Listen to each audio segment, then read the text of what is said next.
ఒక చిన్న కథ. ఒకరోజు వశిష్ఠుడు విశ్వామిత్రుని ఆశ్రమానికి వచ్చాడు.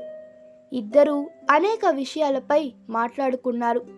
వశిష్ఠునికి వీడుకోలు పలుకుతూ విశ్వామిత్రుడు కలకాలం గుర్తుండేలా ఒక విలువైన కానుక సమర్పించాలని భావించి తన 1000 ఏళ్ల తపశ్శక్తిని ఆయనకు ధారపోశాడు. వశిష్ఠుడు దానిని మహా ఆనందంగా స్వీకరించాడు.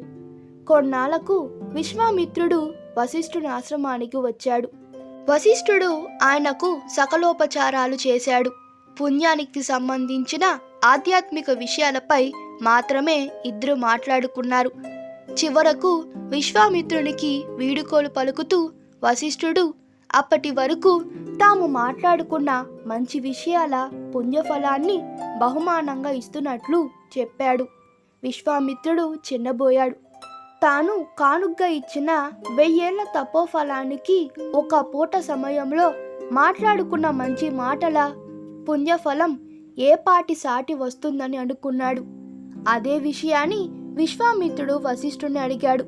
తపోఫలమా, సత్సంగత్య ఫలమా, ఏది గొప్పదో తెలుసుకోవడానికి ఇద్దరు బ్రహ్మ వద్దకు వెళ్ళారు.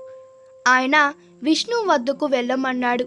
విష్ణువు దీనికి పరమశివుడే సరిగ్గా సమాధానం చెప్పగలడని చెప్పి ఆయన వద్దకు పంపాడు. ఆయనేమో పాతాళంలో ఉన్న ఆదిశేషుడు తప్ప మరెవ్వరూ ఏ ఫలం గొప్పదో చెప్పలేరని తేల్చాడు. ఇద్దరు కలిసి అక్కడకు వెళ్ళారు. వారిద్దరి సందేహం విన్న ఆదిశేషుడు సమాధానం చెప్పడానికి కొంత వ్యవధి కావాలని అడిగాడు. అప్పటి వరకు తాను మోస్తున్న ఈ భూలోకాన్ని మీ ఇద్దరు మొయ్యాలని షరతు కూడా పెట్టాడు. తలపై పెట్టుకుంటే బరువుగా ఉంటుంది కాబట్టి ఆకాశంలో నిలబెట్టి ఉంచడానికి సలహా ఇచ్చాడు. విశ్వామిత్రుడు వెంటనే నా 1000 సంవత్సరాల తపోఫలాన్ని ధారపోస్తున్నాను. ఆ తపశక్తితో ఈ భూమి ఆకాశంలో నిలబడుతుందన్నాడు. అయితే భూమిలో ఏ చలనం లేదు. అప్పుడు వశిష్ఠుడు అన్నాడు, ఒక పూట సమయంతో పాటు మేము చర్చించిన ఆధ్యాత్మిక విషయాల వలన కలిగిన పుణ్యఫలం ధారపోస్తున్నాను. ఆ శక్తితో భూమి ఆకాశంలో నిలబడ్డాలని కోరుకుంటున్నాను అన్నాడు. వశిష్ఠుడు అలా అనగానే ఆదిశేషుని తలపై ఉన్న భూమి ఆకాశాన నిలబడింది. ఆదిశేషుడు తిరిగి భూమిని తన తలపై పెట్టుకొని మీ ఇద్దరు ఇక వెళ్ళవచ్చని అంటాడు. అడిగిన దానికి బదులివ్వకుండా వెళ్ళమంటే ఎలా అని ఇద్దరు ఆదిశేషుణ్ణి ప్రశ్నించారు. మీ ఎదురుగానే రుజువయ్యింది కదా, ఏ తపోఫలం గొప్పదో, ఇక వేరే తీర్పు చెప్పడానికి ఏముందని ఆదిశేషుడు అన్నాడు.